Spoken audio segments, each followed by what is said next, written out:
Já deu. Boa noite. É uma satisfação para nós estarmos aqui hoje. Não esperávamos, né, o convite para tratarmos sobre reforma íntima. Vi aqui rapidamente que as pessoas que aqui estão, elas trabalham muito a perspectiva do estudo. E do estudo técnico, do estudo histórico, não é? Que há muita orientação. Eu sou bem jovem, como vocês devem ver, e estou no Espiritismo há alguns anos, e quando eu entrei, quando eu me identifiquei, eu comecei muito a ver mais a questão histórica, a questão técnica. Aí, quando fui trabalhar nas mesas mediúnicas, aí a questão, tinha lido Diálogo com as Sombras, outros livros, fui ler a obra mesmo do Kardec. Enfim, eu trazia muitas considerações históricas. Mas um dia, simplesmente eu senti particularmente que a minha dificuldade e talvez a minha finalidade fosse moral. Não para moralizar ninguém, né? Mas aplicar a moral à minha própria vida. E aí, dentro dessa jornada, essa semana tem sido muito recorrente a lembrança de um livro psicografado pelo Chico Xavier chamado Boa Nova. E lá no Boa Nova, havia uma discussão interessante que o Cristo foi falar na Galileia, eu até falei isso domingo, noutra fala, em outro lugar, mas acho que nunca é demais, né? E o Cristo foi falar na Galileia e os seus discípulos o acompanhavam. E quando chegou lá, muitas pessoas começaram a criticar o Cristo. Né? Aquela coisa de que o santo não, em casa ele não obra milagre, né? Então todo mundo falando mal. Esse menino, será que ele tem alguém por trás dele? Um menino desse que é filho de gente pobre não vai ter condições de estar aqui. Será que ele não está aí? O que é? Qual o papel dele? Quer dizer, cheio de preconceitos e críticas ao Cristo. E os discípulos, enquanto o Cristo falava, tomam defender Jesus. E no final eles foram embora e na caminhada eles começaram a falar alto entre eles, né, para ver se o Cristo prestava atenção que eles tinham defendido o Cristo. E Jesus calado.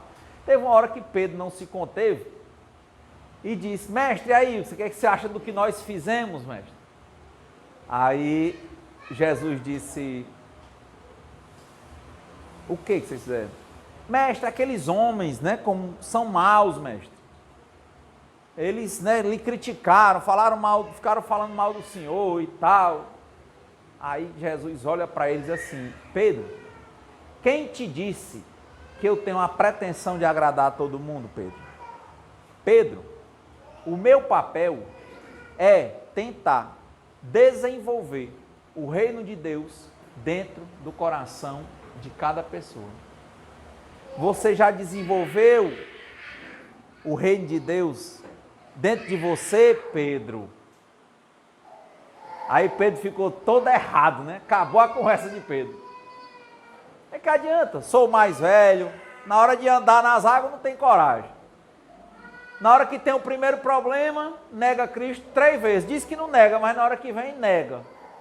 De que adianta tantas preconcepções, preconceito, tanto conceito, tanta história, se na hora da prática nós não desenvolvemos o reino de Deus dentro de nós?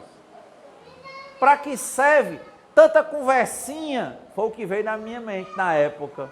Para ficar dizendo para outras pessoas que eu sei, que eu tenho a memória boa, eu quero saber é prática.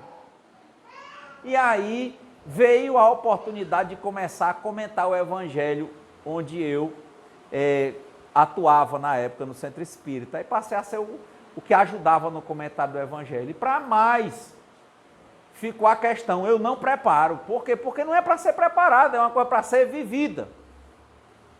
E isso é lógico que é uma opinião muito particular. Tentar enxergar o reino de Deus em todos os lugares, nas pessoas, mas principalmente nas relações. Porque tenho eu percebido que não só eu, mas praticamente todo mundo vive em fuga. Não é só a fuga pelas drogas, não é só a fuga pelo álcool, mas é a fuga pelo relacionamento codependente, é a fuga pela carência, problema com emoções. Pessoas dizendo que amam, mas na verdade tem uma coisa chamada codependência e fazem tudo pelos outros para serem amados porque tem baixa autoestima. Não entendem a si próprias e dificilmente vão entender o outro. E é nesse momento que deu esse start. E nesse mesmo start, o Cristo continua e olha para Pedro e diz só uma frase: Pedro, os homens antes de maus, eles têm medo, Pedro. E é o medo que faz todos esses problemas aí. Então eu não tenho a pretensão de estar agradando todo mundo. Eu tenho a pretensão de desenvolver o reino de Deus dentro do coração de cada pessoa, ponto. E não posso dizer que ninguém é mais sabido ou menos sabido.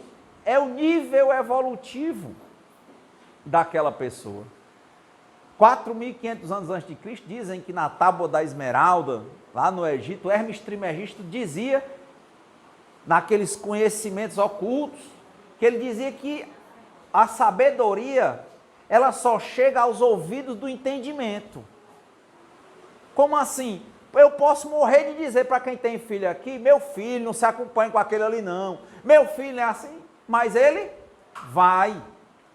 Mas um dia, para quem tem mais experiência com filho, sabe, um dia ele volta. Lembra do programa do Silvio Santos? Vamos abrir as portas da esperança. Um dia o filho está atrás do pai e da mãe e pede perdão, e pede para voltar, e reconhece os seus erros. Não adiantava, o ouvido dele não estava aberto para a sabedoria. Mas, como mãe e pai, a marca maior é ter o coração grande, é ser um pedacinho do reino de Deus. Foi a mesma coisa que perguntaram quando o Chico Xavier andava pelos cárceres. E uma pessoa chegou e disse: né, Chico? Lá deve ser assim de obsessor. E o Chico disse: nunca vi, o senhor já viu? Não, mas Chico, são bandidos, Chico. Eu disse: meu filho, o que eu vi lá mesmo, lotado, fora os presos, é mãe. Porque o obsessor já fez tudo para levar ele até lá. Mas a mãe dele desencarnou acreditando nele e ele foi preso e ela ficou com ele. Lá é cheio de mãe, meu filho. Porque os amigos tudo se afastam na hora do problema mesmo. Mas a mãe está com ele na alegria e na tristeza. E na hora que ele disser que quer voltar, ela está lá com o coração aberto. Esse é um ponto. Quando a mãe passa do nível que ela quer se afirmar no filho, passa do nível que ela quer ser amada pelo filho, mas que ela simplesmente ama, e quem ama, liberta, não quer nada em troca, simplesmente quer o bem dele. Cria para a vida. E é esse o momento que eu trago para uma reflexão, porque, como disse Paulo, nós somos como um espelho em enigma, a gente olha e se enxerga, e a gente olha para o outro e se enxerga também. Não para a gente se comparar, para falar da vida do outro, porque isso também é uma fuga, mas para a gente entender que se o outro consegue, a gente também é capaz. Se alguém dá um passo, a gente também é capaz. Então, a lógica da reforma íntima, ela tem que partir de 3 pilares básicos. Primeiro pilar, a atenção. Para quê? Porque todas as armadilhas emocionais, elas são sutis. Tem um pensador indiano chamado Jiddu Krishnamurti que ele diz: rapaz, a gente tem que estar na vida como quem está preso dentro de um quarto com uma serpente, atento. Mas o problema da gente é que a gente sempre quer fugir, sempre a gente acha que está no direito de fugir. Pois foge pela vida alheia, foge pela televisão, foge pelo celular, foge pela bebida, foge pela droga lícita, foge pela droga ilícita, foge. pela codependência, foge pela neurose, pelos os nervos atacados, quer dar de autopiedade, ou quer extravasar na raiva. Quando vê, foi. E é dentro dessas perspectivas que tem que ter atenção. Atenção para que nós possamos nos conhecer. Atenção para que, em nos conhecendo, nós percebamos toda a alegria, o amor, a paz que Deus tem para nós onde nós estamos. Nós temos todas as possibilidades de sermos felizes. Sermos, estarmos, vermos a felicidade, a paz e o amor.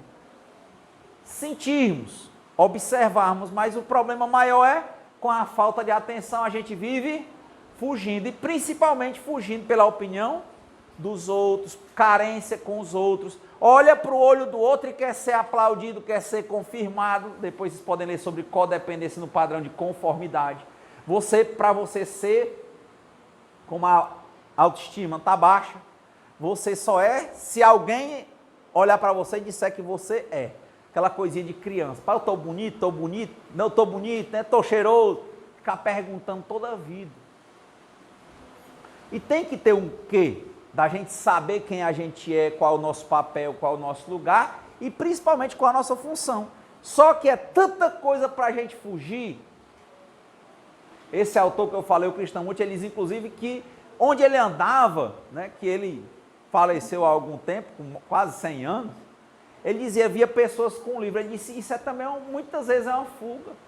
A pessoa está aqui, sente aquele marasmo, aí vai, pega o livro.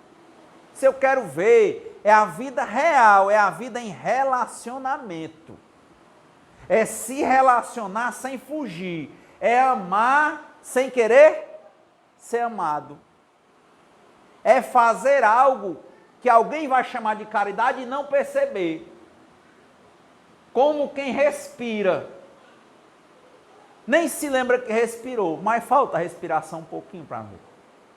Então, a maior parte dos problemas, se não forem praticamente todos, vem da falta de atenção, que já é um dos problemas que precisam de reforma íntima. Depois, diante da falta de atenção, vai gerar erro de interpretação. Nossa interpretação das coisas vai ser como o Dalai Lama diz. Perguntaram ao Dalai Lama qual era o maior problema da humanidade. E perguntaram a ele e disseram que ele respondesse com uma palavra. Dalai Lama, qual o maior problema da humanidade? Ele só tem um só, responde na hora. Ele disse, ignorância. Porque tem dois tipos de ignorância. A ignorância da pessoa que não sabe o que é que significa uma coisa e não quer saber. E o pior tipo de ignorância que tem, a pessoa cheio de desvios internos, cheio de fuga, cheio de necessidade de atenção e necessidade de reforma íntima, ela começa a entender errado as coisas e faz o quê?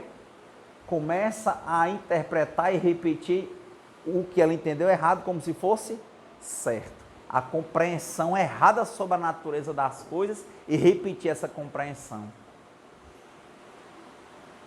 É como muitas vezes olhar no próprio nível de pai e mãe ou de para si próprio. Olhar que tem um dom, por exemplo, que nasceu com um dom e querer entender que por mais difícil que pareça, por mais distante que seja do caminho da manada, né, igual o carneiro anda, o pai de chiqueiro e os outros tudo atrás, entender que aquele dom, ele é seu. E que você tem como enxergar amor, paz e felicidade com ele. Mas o que acontece? A gente olha para o dom da gente e não valoriza. Ah, o que dá dinheiro, o que é a profissão que tem valor, o que a gente faz? O que todo mundo faz, a gente vai e abandona quem a gente é. Porque a gente foge, na opinião dos outros, por ignorância. E a gente repete isso para o filho da gente, para a filha. E a gente não quer olhar que muitas vezes ser um ponto um pouco diferente, tentar padronizar pode ser um primeiro caminho, mas se não deu, tentar ter atenção, observar e valorizar. Ele pode se desenvolver. Ainda continuamos com os velhos padrões, por exemplo, de quais são as 3 profissões mais importantes, por exemplo. E a gente mede tudo dali, quer que os meninos tenham, se desvaloriza porque não tem.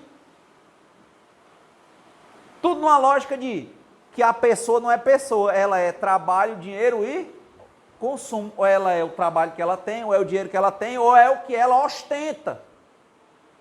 E esse tipo de pensamento que vem de dentro do pai, muitas vezes, ele reverbera no filho. Aí o menino às vezes não consegue o lugar que disseram que era para ele, não vai conseguir o trabalho nem o dinheiro, vai consumir, vai muitas vezes fazer jeito diferente. Pura ignorância, pura incompreensão, que é algo que não foi resolvido às vezes no pai, que replica no filho. Falta de atenção, olhou para ele com desvalorização. Por quê? Porque o valor não era na realidade. O valor que a gente está trazendo com a gente é um valor de quem? Que a gente copia dos outros. A gente não está dando atenção a gente não está dando atenção ao que está conosco, ao que Deus nos deu, não está. Só presta o gramado do outro, é mais verde, o menino é mais bonito. Isso é o quê? De novo, o pilar de falta de atenção. A vida não está nem no passado, nem está no futuro, ela está no presente. E o presente, ele é rico de relações. Mas quando eu trago para o presente os padrões do passado, querendo usar eles como uma lente para enxergar o futuro, eu quero ser Deus. Eu não tenho reforma íntima. Eu não tenho humildade. Eu não dou o passo da minha impotência para certas coisas. Eu vou dar o passo do meu ódio para o que não acontece como eu quero, porque eu me sinto Deus.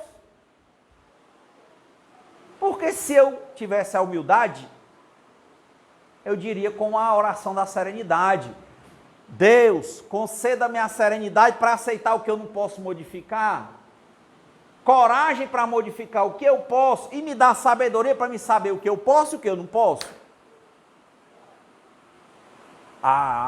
Por isso se encontraria serenidade. Porque na serenidade, com a atitude, com a ação, a gente deixa de reagir e passa a agir. Talvez o que os espíritos chamam de fé raciocinada. Age. Não tem idade, não foge. Olha para a realidade.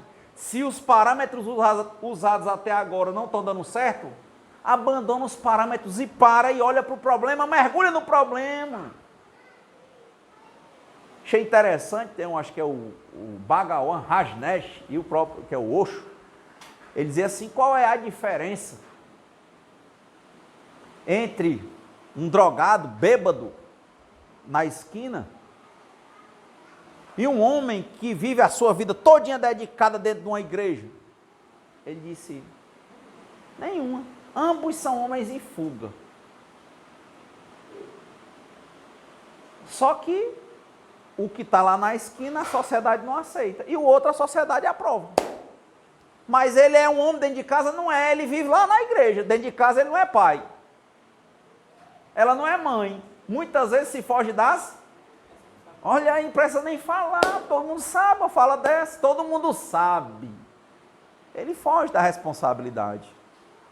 Então é um chamado à reforma íntima. Um chamado para a atenção. E, de novo, é como estar dentro de um quarto com uma serpente, atento, a qualquer hora ela pode morder, dar o bote, é ficar esperto. Ficar esperto para não fugir. Não fugir na vida do outro, não fugir no jardim do outro.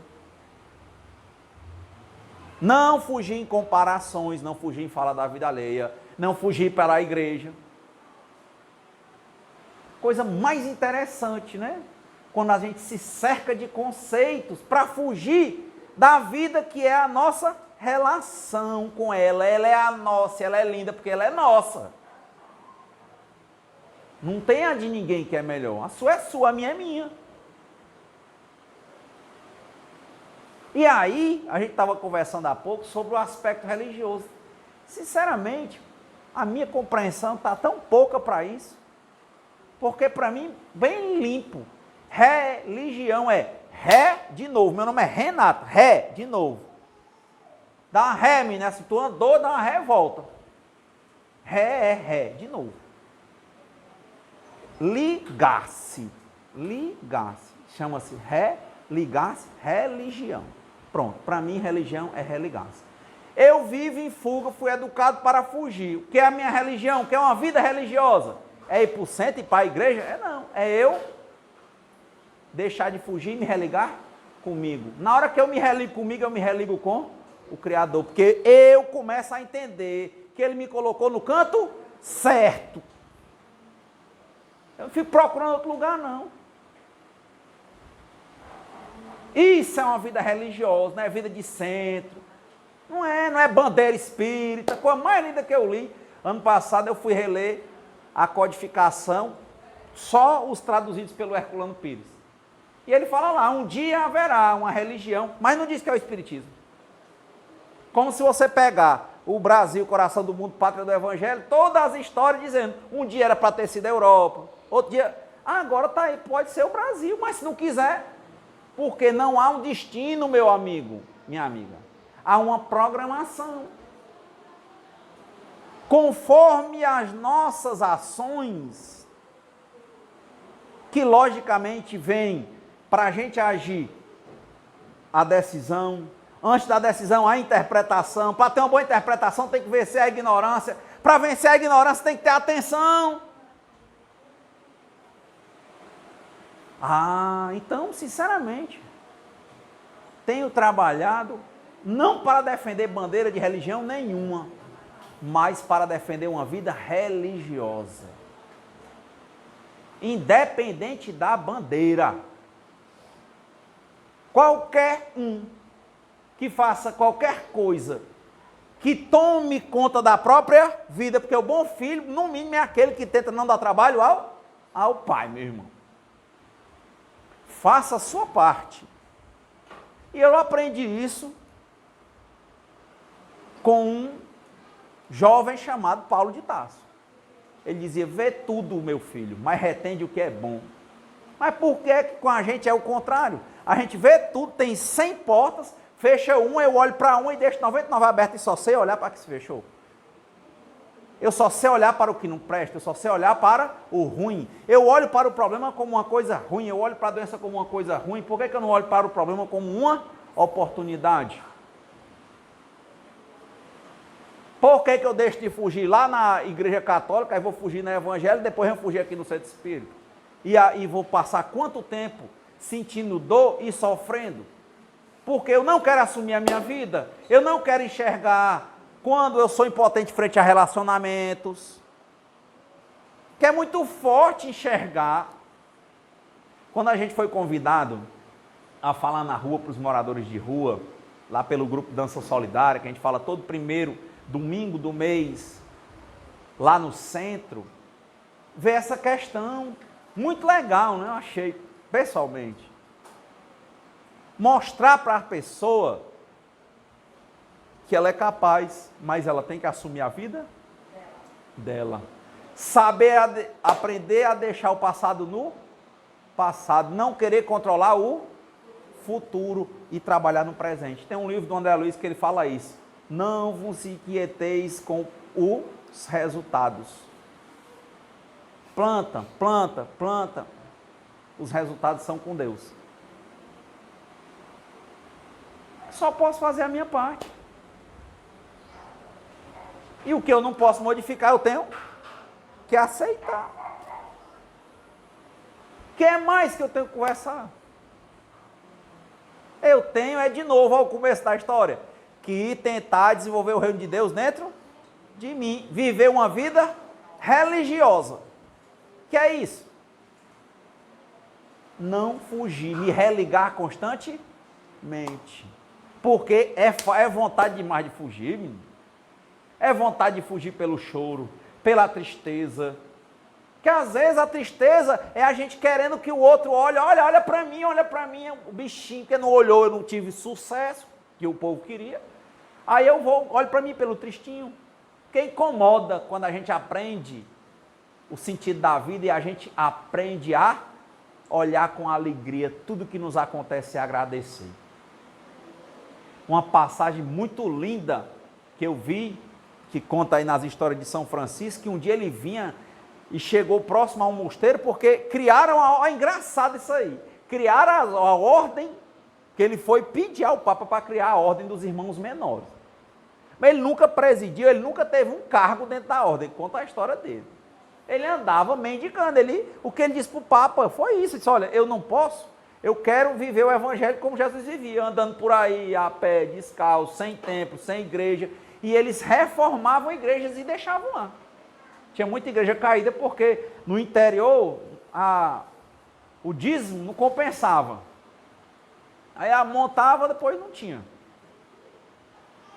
E aí eles começaram, e um dia ele nessa, né, não sabia, a coisa começou a crescer, ele ficou famoso. Quando ele chega do Oriente, foi lá que ele pegou a doença nos olhos. Aquela coisa, comendo coisa pelo meio do caminho, tratando doente, lavando ferida. Chegou igual flagelado. Vamos, vive no meio da rua. Condições daquela época. E ele chega na porta de um mosteiro franciscano, na época da Ordem dos Irmãos Menores. Chegou com outros que vinham com ele, em peregrinação, e estava um inverno muito grande. Vocês sabem que por lá tem inverno de 20 graus abaixo de zero, 30, 40, é um negócio que o pessoal morre na rua. A gente estava num evento em Genebra, o cara falou assim, olha, por que não tem tanto mendigo aqui? Porque no inverno morre. No verão começa a se acumular, mas no inverno não aguenta não, morre congelado. E aí eles chegaram lá na porta e começou mesmo a esfriar muito e bateram na porta. Eles cansados, querendo entrar, era um mosteiro. E mosteiro dos irmãos menores, que tinham como inspiração ele, o irmão Francisco. Aí o cara lá de cima, porque também tinham salteadores, né? Na época, então o pessoal, porta fechada. Ele chegou e disse, o cara disse, é o irmão Francisco. Aí o cara, que irmão Francisco? O que é o responsável aí pela criação da ordem. Aí o cara olhou, o irmão Francisco? Esse mendigo aí? Só fez virar as costas e não abriu a porta. Aí o cara olhou para o irmão Francisco e disse, agora a gente vai morrer. Diz que nessa hora, quando ele viu, sentiu uma pancada no rosto. Diz que era uma bola de neve, né? Diz que São Francisco pegava a bola de neve e começou a jogar, brincar com os outros. Aí o cara parou e disse, pai, o senhor está louco. Vai morrer, o senhor não está vendo não, a gente vai morrer e o senhor está brincando? Ele disse, meu filho, é muito difícil um momento em que tem só a gente e Deus. É uma oportunidade muito grande, em que a gente não tem mais em quem confiar, não tem. Então, meu filho, é um momento de muita alegria. Se puder fazer alguma coisa, eu vou me alegrar com os desígnios de Deus, e se não, eu vou morrer com serenidade. Diz que quando aconteceu isso, com um pedacinho foi entrar um carroceiro, né, para abastecer, e eles entraram junto com o carroceiro aí e resolveram o problema. Quer dizer, Deus mandou uma carroça. Quantas vezes a gente não pode dizer que aconteceu isso na vida da gente, que a gente achou que não tinha jeito, não tinha solução, e a gente se angustiou e se entristeceu. O pior é que a gente se enganou achando que era a angústia e a tristeza que ia resolver. Talvez a alegria tivesse resolvido muito mais, porque a gente tinha entregue.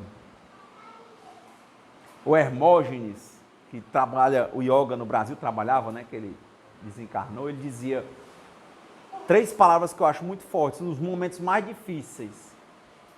Ele dizia assim, entrego, confio, aceito, aliás, 4, né? E agradeço. Quer ver? Bora repetir, ó. Entrego, confio, aceito e agradeço. É difícil. É a primeira parte da oração da serenidade. Deus, conceda-me a serenidade para aceitar as coisas que eu não posso modificar. E serenamente aceitar. Então, quando a gente começou a ver essa questão na rua, me fizeram esse alerta, né? Olha, é bom não trazer religião aqui.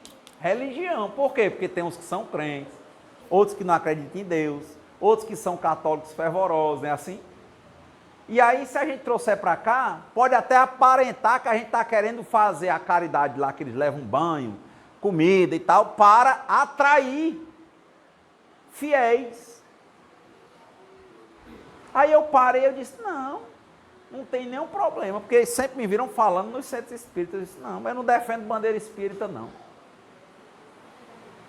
Eu procuro fazer isso aí. O que eu puder fazer dentro das minhas limitações e possibilidades para fazer com que cada pessoa assuma a sua própria vida, independentemente da idade e da condição, eu acho que assim eu defendo todas as religiões. Porque que assume uma atitude assertiva, que deixa de ser o coitadinho para Deus e passa a colaborar com a criação, que vê as contradições que tem dentro de si e não nega, ele não se veste de sepulcro caiado, porque só é puro, só é absoluto o absoluto. Quem é? Deus. Então não tem gente boa não, nós temos dificuldades e qualidades. Quando a gente nega as dificuldades, elas crescem dentro de nós. Por isso que uma hora ou outra elas saem. E se a gente parasse para enxergar, e aí faz parte da atenção para a reforma íntima, que nós temos qualidades e defeitos, os defeitos perderiam a força, porque eles estariam sempre em relacionamento com as qualidade, mas a gente não faz assim, a gente diz, ou é bom ou é ruim, se esse assim ou é o cão ou é Deus. E só tem um absoluto. Por isso que se nega a existência de uma força má por si. Só tem um absoluto é por si. Então Deus não tem oposto. Ele absorve todas as coisas, ele vê todos os erros como ignorância. E pode errar, pode fazer o que quiser. Uma hora o entendimento surge.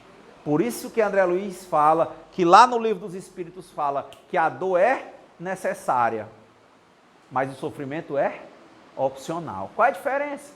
Sentir a dor é ver o problema. Sofrer é ficar só remoendo o problema e não tomar uma atitude. Essa é a diferença. Então, muito bom vir para cá e tentar trabalhar a minha própria atenção. Como dizia o Cícero, orador romano, o bom orador não é aquele que faz as pessoas saírem pensando nele. Bom orador é aquele que faz as pessoas saírem pensando nelas. Claro, eu tenho nada a ver, se eu não pensar em mim, eu pensar em mim para quê? Não estou dizendo, deixe de olhar para o jardim do vizinho, olhe para o seu jardim, se ele está verde, tem um matinho, tire, se tem formiga, trate. Se tem planta que caiu folha, limpe. Vê tudo, retende o que é bom, ajuda-te que o céu te ajudará, faça a sua parte, mas uma parte fundamental é deixar de querer ser Deus. E dificilmente alguém aqui não tem essa pretensão. Como assim? Na hora que a gente olha para o passado, cria uma coisa chamada experiência. Aí quer dizer que essa experiência vai resolver e vai dizer as respostas de como é que vai acontecer no futuro. Como é que a gente pode mandar em futuro se os resultados são com Deus? Abandonar a fuga para o passado, para naturalmente deixar de ter a pretensão de controlar o futuro. Viva em relação, se relacione com você, se veja. Olha o que dizia o oráculo para os gregos socráticos: conhece a ti mesmo. É muito difícil a gente ter a atenção de se conhecer, de se gostar, de se amar. Quem não ama a si, será que pode amar alguém? Um dia, estudando sobre codependência, é isso que a gente está já chegando nas nossas conclusões, nessa coisa de rua. Eu disse: o que é que nós vamos falar para as pessoas de rua? Aí nós descobrimos. Falaram: mas o pessoal, muita gente tem problema com droga. Aí muita gente tem problema com o álcool. Aí eu fui estudar e visitar Alcoólicos Anônimos, Narcóticos Anônimos, Dependentes de Amor e Sexo Anônimos, Codependentes Anônimos, Neuróticos Anônimos, Raivosos Anônimos, Portadores de baixa autoestima, Dependentes Afetivos Anônimos. Por quê? Porque lá trata tudo copiando, com autorização, os Alcoólicos Anônimos. Porque lá tem uma lógica de recuperação, unidade de serviço. Porque lá tem que ter o primeiro passo, numa lógica de 12 passos, em que a pessoa tem que reconhecer a sua impotência frente a alguma coisa. Se for no Alcoólicos, reconheça a minha impotência frente ao álcool e veja. Se for na droga, reconheça minha impotência. Se for no relacionamento codependente, reconheça minha impotência frente aos relacionamentos. Pensou uma mulher que o filho nunca consegue dizer não, só diz sim, e diz que é porque ama. Aí quando ela começa a se enxergar, ela vai ver que ela às vezes não ama, porque o cara diz que um codependente não ama, ele só quer ser amado. Ele não ama, ele dá sim porque ele não quer receber um voto negativo do não. Quando ele se enxerga, ele se fortalece, se ama e naturalmente ama e educa. No Neuróticos, reconheça a minha impotência frente às emoções. E outro dia falaram para mim, mas na raiva, né, eu tenho que botar para fora, extravasar. Eu disse: tudo que alimenta tende a crescer. Se você botar raiva para fora, ela vai crescer. Mas então você não disse neste instante que para ter reforma íntima eu tenho que ter atenção, eu tenho que ver que a raiva está dentro de mim? Ver a raiva e falar sobre a raiva é muito diferente de extravasar euforicamente a raiva. Pode ver, quem já gritou, que eu acho que quase todo mundo aqui já deve ter tido raiva, quando você primeiro grita, depois esculhamba, depois quer bater, depois quer matar. Agora, se você diz assim: meu filho, eu fiquei com muita raiva, é diferente demais. Você mata ela no tronco. Você não escondeu a raiva, não disse que era santa que não tinha raiva, mas você falou sobre a raiva. Resolveu. Aí, é um lado que existe, mas dizer que não tem isso é querer ser sepulcro caiado, é certo. Então, vir para o Espiritismo, dentro da minha compreensão muito limitada, é isso. É tentar ter uma vida religiosa, é tentar se enxergar, é tentar manter o máximo de relacionamento consigo sem fugir, tentar vencer os preconceitos, deixar de fazer conceitos, tentar viver a vida como esse momento maravilhoso de descoberta a cada momento. Ver a descoberta da juventude, ver o tempo que era criança e como era bom brincar, ver o tempo da puberdade, as questões sexuais, ver o tempo da velhice, da maternidade, da paternidade, tudo como coisa maravilhosa da vida e boa. E não ficar, ai, no tempo que eu era novo, ai, se amanhã, quando eu ficar velho. Não é. Por exemplo, uma atitude codependente, atitude controladora, manipuladora. Não, eu vou cuidar dos meus filhos, porque quando eu ficar velha, vai cuidar de mim. Você sabe que não é regra isso. Tem até um ditado que o pessoal diz, o filho só puxa o pai quando o pai é cego. E se o filho for bom? Então, nem sempre acontece. E quantas outras vezes que o filho morre na frente dos pais? Mas a nossa atitude de queremos ser, Deus deixa a gente deixar de viver a vida feliz para viver manipulando e controlando os outros. E o pior, ignorantemente chamando isso de amor. Que é isso? Aí não sabe por que a família está toda desestruturada. Porque lá dentro de você saiu toda uma reflexão desestruturada. Lá dentro de você tinha uma manipulação. Alguém que podia estar vendo amor, mas estava querendo controlar o amor. E aí embaçou. Trouxe conceito, ao invés de viver. Então, a gente começou a trazer isso para a rua. E é impressionante, às vezes, como a gente vê as pessoas pararem, que o mais importante, a gente disse isso lá na fala, que a gente coloca, o pessoal começou a pedir, isso foi um pedido. A gente está falando desde 2004, mais ou menos, e há 2 anos o pessoal diz, não, às vezes eu não posso ver, não sei o que, coloca. A gente criou um canal e coloca essas falas no canal. A gente começou gravando voz, e algumas pessoas, mas é melhor quando a gente vê o rosto, a gente começou a gravar. Para as pessoas que vão lá e precisam, porque é a mesma coisa, tem dia que você não está entrando, mas tem dia que você está tão carente de uma palavra, mas uma palavra que te faça retomar as rédeas da sua vida, e não de um guru que vai dizer como é que você vai fazer a sua vida, porque quem é, sem ser Deus, que é responsável pela sua vida, é você. Mas não dá para tomar escolha nenhuma se não tiver, de novo, ó, olha as palavras, atenção,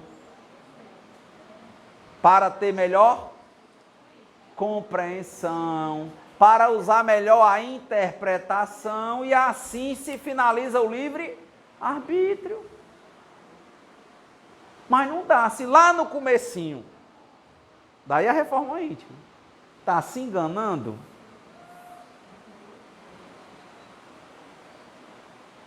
como é que o resultado vai sair bom? O que é maravilhoso, bonito, bom na vida? Quando, por exemplo, a gente compreende a questão das reencarnações. O que é bom? É que nunca é tarde. Todo dia é dia de reassumir a sua vida. Toda hora é hora de ter atenção. Então, também como disse Paulo, já encerrando mesmo, ele fala uma frase que em um momento da minha vida foi muito forte. Estava numa situação muito preocupada. Eu me lembrei da questão do filósofo. Ele disse que um filósofo, ele nunca é, aspecto filosófico aí da doutrina, né? Ele nunca é preocupado. Ou ele é ocupado, está ocupado, ou ele está desocupado.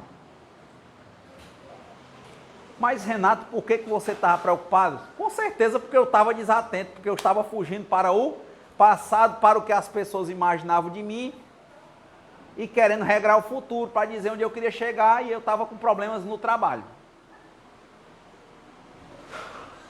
Começou logo que eu estava começando a reler o Evangelho naquela bibliazinha do Gideon, eu andava com ela. Eu parei num ponto, quando eu tive um determinado problema, e o problema foi gerado por minha preocupação. Preocupação que é uma fuga entre passado e futuro. Parei e estava, sabe aquela coisa que você vai dormir, não dorme direito. Aí um dia eu estava assim cansado, eu acho que eu estava cansado como os 8 anos que o André Luiz passou lá no umbral, que ele disse assim, não aguento, não tem mais, se tiver um Deus me ajude. Aí veio aquela sugestão, mete a mão na tua bolsa que está contigo todo dia e tira aquela bibliazinha Não tem aquela Bíbliazinha que o pessoal dá, né? De eu abrir, não era a parte. Quando eu abri, na primeira linha que eu li, onde eu tinha parado, era: fostes comprado por um bom preço. Não vos façais servo de homens. Mas aquilo ali, no momento que eu estava, foi tão forte. Por quê? Porque se eu estava em passado e futuro, eu estava onde? Escravo de quem? Da opinião dos outros. Gente, foi tão forte que eu comecei a andar dizendo isso. Toda hora que vinha um pensamento, Pai Nosso não resolvia nada, só resolvia assim: fostes comprado por um bom preço, não vos façais servo de homens. Aí eu me lembrei de tanta coisa, comecei a lembrar da minha vida, grandes coisas, grandes momentos difíceis. Primeira parte da oração da serenidade. Aí eu me lembrei do Beato Salu, lá do Roque Santeiro. Não tinha aquela novela? Ele dizia o quê? Mais fortes são os poderes de Deus. Eu disse: mas se são mais fortes, por que eu estou preocupado? Porque se Deus tira e eu entendo o problema, eu vou edificar 1000 vezes mais em cima. Mas por que eu não confio? Por quê? Porque falta reforma íntima. Porque eu quero ser Deus. Eu quero mandar e dizer como é que vai ser o meu futuro. E foi a coisa mais linda que eu ouvi outro dia, anos depois dessa história. O pessoal da filosofia lá de Nova Acrópole, a professora Lucilena Galvão, ela tem uma palestra chamada Crise, Hora de Crescer. Que muitas vezes, quando um problema está acontecendo com a gente para de novo para fugir para o passado. O que é que eu fiz? O que é que eu fiz, né? De errado, de errado, de errado. Ela disse: meu filho, guarda uma coisa contigo. Muitas vezes o problema chega e a crise chega porque você fez tudo certo. E você tem que evoluir e ir para outra fase. Só que você, com esse teu tipo de Deus claudicante, né? Que acha que manda no futuro, você não tem coragem de soltar o osso. Lá nos Estados Unidos eles falam de jogar o chapéu. A pessoa não tem coragem, pega o chapéu e joga por cima do muro. O que ele tem que fazer? Ir buscar. E como muitas vezes a gente não tem coragem de enfrentar a nossa própria vida, Deus vai e tira o chão dela para ver se a gente toma ânimo e acorda. Então, crise, realmente, é hora de crescer. Se eu fiz alguma coisa de errado, ou se aconteceu algo ruim comigo e que eu não tinha como modificar, como diz o Bert Hellinger, foi assim porque tinha de ser? Assim, seja feita a vontade de Deus antes da minha. Eu quero saber hoje o que eu vou fazer. E se amanhã eu não puder ser como eu quero, que seja feita a vontade de Deus antes da minha, porque eu sei que Ele quer o melhor. Então, realmente, fostes comprados por um bom preço. Não são, como eu digo aqui no Matuto, né? Não são cão sem dono, não. A natureza está aí, os indianos falam do Dharma, que mantém as estrelas no céu e o mar sem invadir a terra. Então tem uma ordem. E nessa ordem, a gente tem que compreender. Por isso que é importante, né? Reforma íntima para se religar consigo. Religando-se consigo, a gente encontra Deus.